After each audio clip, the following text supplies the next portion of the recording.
Hi అండి. ఈరోజు మనం ఎయిర్ గ్రోత్ కోసం ఆసనాస్ చూద్దాం. మేడం చేసి చూపిస్తారు 6 ఆసనాస్.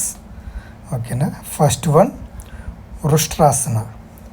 ఈ వృష్ట్రాసన చేయడం ద్వారా బ్యాక్ బోన్ కూడా ఫ్లెక్సిబిలిటీ అవుతూ హెడ్ బ్యాక్ బెండ్ అవ్వడం వల్ల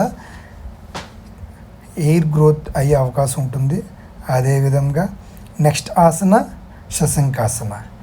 ఇలా ప్రతి ఆసన కూడా 1 or 2 minutes హోల్డింగ్ చేస్తూ 3-4 సెట్స్ చేయాలి. అదేవిధంగా థర్డ్ ఆసన పర్వతాసన. పర్వతాసనలో మినిమం 3 minutes హోల్డింగ్ చేయాలి. అదేవిధంగా 2-3 సెట్స్ ఎవ్రీడే ప్రాక్టీస్ చేయాలి. ఫోర్త్ ఆసన పాదహస్తాసన. పాదహస్తాసన ఈ విధంగా చేస్తూ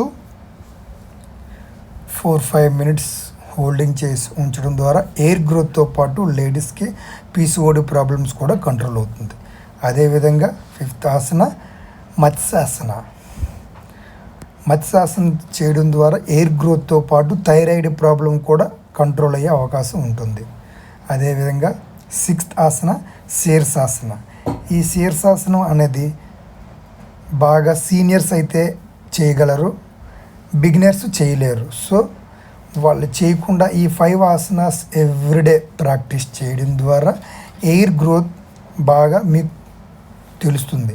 మినిమం 60 days వరకు